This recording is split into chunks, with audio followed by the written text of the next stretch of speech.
Radio Raheem here with Abel Sanchez, the trainer of famed Triple G Golovkin. You know, Tom stood up there and he talked about you almost turning the gym over, kind of stepping away from the game before Triple G came in. Talk to me about how that transition happened and how you ended up staying in the fight game. Well, I actually built the building itself back in 2001, finished it in 2001 for Emmanuel Stewart. I was going to build a gym for him when he was going up there. And then I retired from boxing and just used, my kids used it as a resort for the ski resort. 2008, I decided to open up the gym just for my friends, you know, just for my friends to use it. I really wasn't going to get into it because I was doing construction.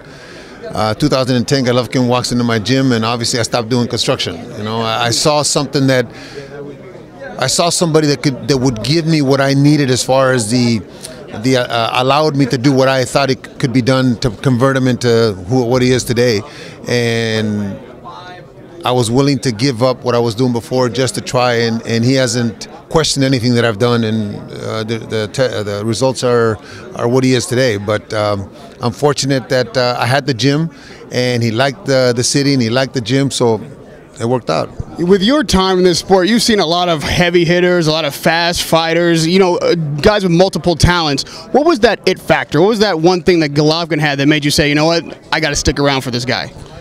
Even though he didn't have that many pro fights yet, and he really wasn't at the top, his ring intelligence after the first or second month, and me trying to explain things to him and what he was doing and how I wanted him to do it, was astounding. I've had two fighters at that level, caliber of intelligence, would be Orlin Norris, Terry's brother, and Golovkin. And when they have that kind of intelligence, it's real easy, or easier, to convert them into what you see in the future.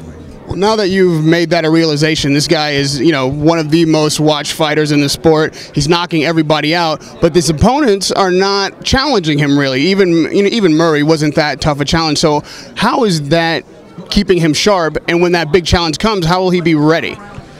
Tom Loeffler and Oleg and Max Herman, his managers, have made it a point to explain to him that he has to stay busy.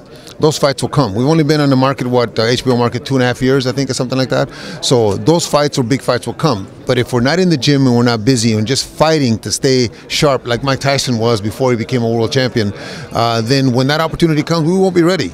So when that opportunity comes, we hope that we're busy and that we're ready and we'll accept any challenge. Turning our attention to Willie Monroe, well, he's won the Boxino tournament, you know, but most people don't know who he is, and there's a lot of criticism again, like, hey, this guy's just another guy who's going to get in there and get knocked out. Why is this a tough matchup for Gennady Golovkin?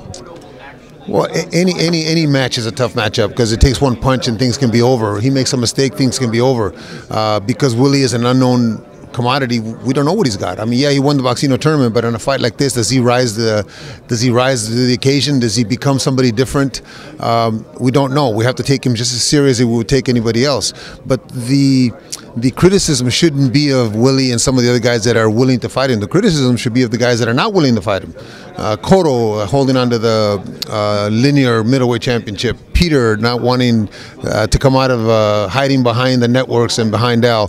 Those are the fights that people want to see. So the criticism should be of them, not of the ones that are willing to step up. Because those other champions won't fight him, do you consider Gennady Golovkin the real middleweight champion? Can you say that ducking him is effectively saying that? Maybe so, but it's not for me to say that. It's for you to say that. It's for the rest of the press to say that. It's for the fans, the loyal fans that keep coming out to see him to say that. We're just going to keep fighting and putting on a dramatic show, and what lays ahead of us, who knows? All right, thank you, Abel Sanchez. Thank you. Radio Raheem with Abel Sanchez.